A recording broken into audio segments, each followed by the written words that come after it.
Greg tells us, I think there are 100 ways to know that your spouse is cheating or about to cheat. The most obvious way is to walk into your bedroom and find some asshole pressing her into the mattress. My suspicions about Holly's possible infidelity arose in a less obvious way. Saturday was unusually cold.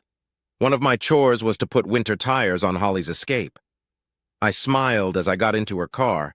The heated driver's seat was on 3. I turned it off before driving to the local tire shop and waited for them to change the tires. When I got home, Holly was dressed and waiting for me. Greg, I need to go to the mall. Do you need anything? Some men might get worried when they hear those words because it means credit cards are about to take a serious hit.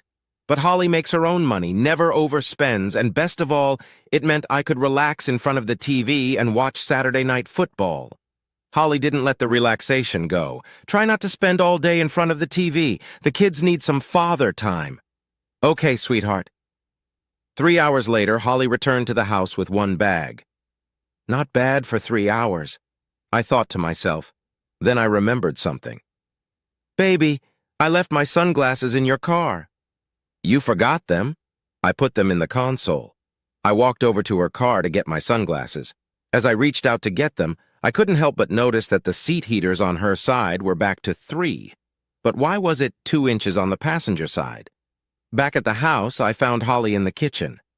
Did you go shopping with anyone today? Holly made a strange face and waited a second before answering. No, why do you ask? Damn, she must have just lied to me. No reason. I just thought you'd been gone for a while and I wondered if you'd had lunch with someone. Holly looked away, pretending to do something at the sink when she answered. No, I was all alone. The passenger side heater set to 2 inches was the catalyst for my suspicions. I told Holly I was going down to my basement to cross a few items off her to-do list. The silence in my basement gave me time to think. It took a half hour of solitude and reflection to realize that lately all the signs were there. Coming home from work and not sharing the details of his day, forgetfulness about our home and family, harshness toward me over the smallest things. Yes, the signs were there. How did I recognize the signs of a cheating spouse? Because I had experienced it before. My first marriage broke up because of infidelity, but not my wife's. I was the cheater. I was the one who came home late or worked weekends. I was the one who forgot to bring home the groceries on the list Carol, my first wife, gave me in the morning. I was the one who put a lot of importance on little things and got into arguments over them. My affair with a coworker was in its 4th month when Carol found out. The affair began in one of the most common ways. A little flirting, friendly lunches with general discussions about our partners and their shortcomings. It wasn't long before the friendship grew into intimacy. Carol trusted me and would never have suspected anything if my cheating friend's husband had not told Carol by showing her the photos his private investigator had taken of us. Carol was devastated, saying she couldn't believe someone could betray her trust in such a way. Despite my vow of fidelity for the rest of our lives, she filed for divorce. Why should I believe you? 2 years ago, you swore to leave everyone else behind. Look how that turned out. 3 months later, I was single again. The thing is, I really loved Carol. My affair was a stupid macho nonsense that led me down a precipice. I deluded myself that it was just a friendship, that what I shared with another woman wouldn't affect my relationship with Carol. In other words, I was stupid like millions of other stupid cheaters. A year after the divorce, I moved across the country, from Atlanta to Seattle. 2 years later, I met Holly, courted her, and got married. I told her about my first marriage, but I didn't admit to adultery. I simply said that my first wife couldn't accept my then immaturity. Not exactly a lie, just not the whole truth. Why arouse suspicion? I would have learned my lesson and never cheated again. Holly and I were married for 6 years. We had 2 beautiful children when temptation struck again. My job required me to attend training every 6 months. 20 operatives met for 3 days at our headquarters in Dallas twice a year. Each session was attended by essentially the same 20 people, and eventually, we bonded. Friendships were formed, and there were even hints of a couple of affairs. One of our group was a woman from the Cleveland office. Karen Bates was a beautiful single woman in her 30s who seemed to enjoy my company. We talked during breaks and lunches. One evening, it was probably my 4th class in Dallas, she asked if I would join some of them for dinner. It was a small group of 7 people. What harm could come of that? It was a fun group. After dinner, we ended up at the bar where there was a dance floor and a band playing. I danced with Karen and 2 other women in the band. About a few hours later, I looked at my watch. It was midnight in Dallas and 10 o'clock in Seattle. I left the bar without saying goodbye to anyone. Back at the hotel, I called Holly on my cell phone. A sleepy Holly answered after the second ring. "Holly, it's Greg. Did I wake you up?" "BC is fine, babe. Just glad you called." "I'm sorry it's so late. I went out to dinner and had a few drinks with the others. I wanted to call to tell you I love you. I'm walking back to the hotel now. Should I call you when I get to my room?" "No, baby. I'm just happy to hear your voice. How was your day?" "Long, too long. I leave tomorrow at 3 o'clock. I'll land at Seattle Airport at 6:30 and be home for a late dinner. I miss you." "I miss you too. So do the kids. Fly safe. I can't wait to see you." As much as I wanted to stay on the phone, I didn't want to keep Holly. She was holding down the fort at home, taking care of the kids and going to work. That can tire a person out, and I wanted her rested by the time I got home tomorrow. We hung up, exchanging I love yous with each other as soon as I entered the hotel. I opened the door to my hotel room, sat on the bed, and collapsed. God, that was close. One more drink and one more dance, see Karen, and we probably would have slept together right now. One thing that saved me was that I suddenly realized all the warning bells from the affair that had ruined my first marriage. That night, I vowed that I would not ruin my marriage to Holly the way I had with Carol. For the next 4 years, I was able to keep my promise. I avoided Karen Bates and the few other temptations I encountered. I'm not George Clooney, but I had the power to change if I wanted to. But I held on, and Holly, as far as I knew, still did. With a renewed sense of direction, I climbed the stairs and entered our kitchen. Our 2 children, Sal and Barb, were sitting at the kitchen table chatting with their mother as she prepared dinner. It was worth the fight, but I needed to know how far Holly had gotten. Had she crossed the line in the sand? Was she in love with this guy? Where was the boundary? I felt Holly's eyes on me as I walked into the room and pulled a beer out of the fridge. I sat down between the kids and joined the conversation. Holly looked at the 3 of us and smiled. In that moment, I realized she loved me. So why the fuck would she jeopardize our family? Or was I being hasty? I tried my best to appear normal and clueless throughout the weekend. We even made love Sunday morning before going to Sunday service. Monday morning, I asked my boss for some free time to attend to personal business. He was kind enough to give it to me without asking too much. I made some calls and arranged an appointment with the investigator. On Monday afternoon, I was sitting in the reception area of Sullivan Investigations waiting to meet Jake Sullivan. I entered his office when the receptionist announced me. Jake was a large man who reminded me of a TV show my dad used to watch when I was a kid. Dad had a full set of videotapes starring a full actor with a mustache. What was his name? Frank Conrad or something? Jake saw the look on my face, my blank stare, and laughed. It was Frank Cannon starring William Conrad. That's what you're trying to remember, right? I can't read minds. I often get the same questioning look. My wife says I should shave off my mustache, but it's more fun this way. Jake and I exchanged a few more pleasantries and got down to business. If what you told me is true, it shouldn't take more than a week. We'll do a little surveillance with a team of 2. Gather what you need to make some decisions. It shouldn't be more than 10 grand. If you agree, Sheila needs to sign off on it, and I'll have 2 operatives on it by Wednesday. $10,000 sounded steep, but all things considered, probably cheap in the long run. I agreed, shook Jake's hand, and signed the contract at his secretary's desk. Friday night, I returned to Sullivan's investigative office holding my breath. "Greg, I had good news and bad news. Shit!" "The good news is your wife hasn't gotten in bed with that asshole yet. By the way, that asshole's name is Derek Turner. Derek Turner is Holly's boss. I've met him 3 or 4 times at Holly's work events. I never thought highly of the guy, and I had a feeling he thought even less of me. Always talked to me in a condescending way.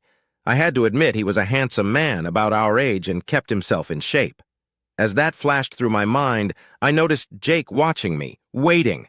Holy shit, this guy was in the right business, shrewd, waiting until I was ready to hear the next part. I nodded my head and he continued. "The bad news was that she might be planning on hooking up with him soon. He asked her to join him at a work-related conference out of town in 3 weeks. She hasn't made a commitment, but is definitely on the verge." Two of my operatives followed them both on Wednesday and Thursday. One sat next to them on Wednesday at the diner, the other followed on Thursday. Neither operative was spotted, I can assure you. There were no outward signs of affection on either day, no handshakes, kisses, anything physical. And we were able to record conversations on both days. The operatives carry special bags with parabolic microphones. I'll give you both tapes so you can listen for yourself. There's some background noise. You may have to listen a few times to get used to it and hear everything that was said. I borrowed the tapes, actually 2 CDs from Jake, and treated them like they were poison. There's more to it than that. Based on what we heard on Wednesday, I followed Turner after work Wednesday and Thursday nights. On Wednesday, he headed straight to his house, and on Thursday he left work and met up with another man at a bar. They didn't seem to care that they were in a public place. I couldn't hear the entire conversation, but I caught enough to realize that your wife was not their first target. Given what I heard, I confirmed this morning that the other man is James Young. Turner reports to Young. Looks like one of the previous victims was Karen Johnson. Your wife is the replacement for this Miss Johnson. Young asked Turner how the seduction went and gave him a hard time when Turner told him she resisted. Turner said he felt he would succeed once she went with him on this business trip. He thought a little alcohol and dancing would overcome her reticence. He even confirmed something we have on one of the lunch break tapes, that Turner was tempting your wife with the possibility of a promotion in the future if she participated in the program. Jake waited a few more seconds while I digested all of this. He offered me a cup of coffee from the coffee pot on his desk. I declined, already too flustered. Jake continued, I can't stand assholes like that. I wrote my notes right after their conversation. The conversation took place in a public place, and there's no expectation of privacy. My notes could be used in a civil suit against those two and company. If you need me to, I'll testify on the trial transcript and in court. I'll charge you less than usual just to nail these assholes. The costs to date are almost half of my original estimate. If you need to have your wife followed this weekend, that will probably eat up the rest of your deposit. I only thought about it for a second. No, I'll listen to the tapes, but if what you told me is all that's happened so far, maybe we can get past this. I'll talk to her tomorrow. There's no point in dragging it out, unless she surprises me. She'll agree to counseling, and that should help. I need to think about the lawsuit. Right now, I'm inclined to agree that those two assholes should get hurt. Jake shook my hand. Good luck. Let me know if you need anything else. We'll settle up next week, just in case. I went home early and listened to the CDs on my computer. Derek Turner spent most of both lunches trying to seduce Holly. He spent some time trying to convince Holly that I must have been cheating on her when I attended training in Dallas. I was pleased to hear Holly defend me when Turner spoke ill of me. He tried to convince her that it was in her best interest to go to the next conference with him. It would be good for her career. He was due for a promotion soon, and Holly had a great chance of getting his job when that happened. Turner spent time praising Holly's looks, intelligence, and abilities. When he said it would be great to meet her in a more private setting, somewhere away from the daily grind, and find out if their feelings for each other were more than just friendship. Holly interrupted him, saying it was time to head back to the office. That was the end of the recording made on Thursday. I sensed Holly was resisting, but giving in to temptation. The attraction was understandable. I've been like this before, and I know it happens. Had someone intervened before my affair, my first marriage might have survived. It was time to intervene to save my second marriage. I called Holly's parents to ask if they could watch the kids that weekend. Holly's mom was excited about the opportunity. I picked up Sal and Barb from school, drove home with them to pack their bags, and took them to their grandparents' house to be pampered for 2 days. Holly called me at 5 to ask if she could come home a little later and have a drink with a few of her coworkers. She was stunned when I told her, "No, come straight home. There's something we need to talk about now." "Can't it wait?" "Not if you want to be married to me after this weekend." "What are you talking about?" "I'm talking about a divorce if you're not home in the next half hour." "Greg, why are you talking about divorce? What's going on? Holly, come home. I'm not going to discuss this over the phone." I hung up. 26 minutes later, Holly walked through the door. She looked like she'd been crying. "Greg, what about the divorce? Where are Sal and Barbara? They're at your parents'. Now tell me about your affair with Derek Turner." I don't think I could have surprised Holly more by punching her in the nose. The effect was pretty much the same. Her eyes widened and she stammered before she said the words. I never cheated on you. I took a chance and exposed her bluff. There are other kinds of cheating. Just because you may not have slept with him yet doesn't mean you haven't cheated. Now tell me about last Saturday night. Holly froze. We didn't do anything but talk, I swear to you. Why Saturday? Don't you two talk often enough at work and during meals together? Was I being followed? You can't change the subject. Tell me about your Saturday meeting. I picked up Derek at his apartment. We went shopping and had lunch. I dropped him off at his place. He invited me in, but I said no and went home. No kissing, no hugging, no touching or stroking. He tried to kiss me when he got out of the car. I turned my head and he kissed my cheek. I swear that was it. So he went shopping with you. What did you buy? Now Holly looked scared. A dress and something else. Stay here. I ran upstairs and looked in her bedroom closet. The bag was half hidden behind her hanging pantsuits. Inside the bag was a little black dress, a pair of heeled shoes, and worst of all, white silk underwear. I walked downstairs, gritting my teeth. What was that for? Holly covered her face with her hands. She'd been crying since I left the room. Derek made me buy a dress and heels in case he convinced me to go to the conference with him next month. If I don't go to the conference, they're for when you ask me out. And the underwear? Holly put her head in her hands again and sobbed. I'm sorry. He bought me these. What were you going to do? I don't know, but I swear I didn't do anything to him. Nothing physical, but I couldn't finish. Are you going to divorce me? Depends. Do you want to stay married to me? Are you ready to end this shit with Turner? Yes, I want to be your wife. I never doubted that, and neither should you. And yes, I never want to be alone with Derek again. Holly got up from her chair and walked over to me. She sat on my lap and rested her head on my chest. I'm so sorry. Please don't hate me. I thought about throwing her off my lap, but I couldn't. I don't hate you, but that will change if you destroy our family. Holly and I spent that night and all of Saturday discussing how we were going to move on with our lives. If I had any doubts about Holly's love for me and our children, those doubts were dispelled by the time we picked up the kids Sunday morning. We decided to see a marriage counselor together. Holly needed to reconcile her love of family with the temptation to have an affair, although it became obvious that Derek Turner was an experienced seducer of women. For example, Holly said that on Monday morning, Turner asked if I had seen her shopping. When she replied that I hadn't looked in the bag, he turned it into another insult. See, your husband doesn't care about you. He probably has a girlfriend on the side. I told Holly that the only reason I hadn't asked about her purchase was because I was beginning to suspect something, and I needed time to think about it without losing my temper. I decided to tell Holly why my first marriage fell apart and how close I was to screwing up the second time. I thought a counselor could help me tell Holly the truth in a way that wouldn't destroy my family. Honestly, our relationship could use a boost, and the right counselor could help us with that. We also decided to contact Holly's HR department and file a formal complaint against Turner. Although Holly was outraged after reading Jake Sullivan's notes about Turner and Young's conversation, everyone in the office wondered what happened to Karen Johnson. She quit and left without a word to anyone. Holly resisted until we met with our counselor on Tuesday. She convinced Holly that this was the right action, and we got the dress, shoes, and underwear back. As much as I wanted to take Holly outside in the dress or take the lingerie off her lovely body, I couldn't look at them because Turner chose them. It's been a year since that weekend. Both Derek Turner and James Young were fired for cause based on Holly's complaint, and after the HR director listened to the tapes, read Jake Sullivan's notes and had a follow-up conversation with Jake. Neither of them received a severance package. They were just quickly shoved out the door. Holly heard that they threatened lawsuits, but backed off after being threatened with countersuits. Speaking of lawsuits. In a letter from our attorney, Holly received a check for a nice sum from the company, and nothing more was said after she signed the application.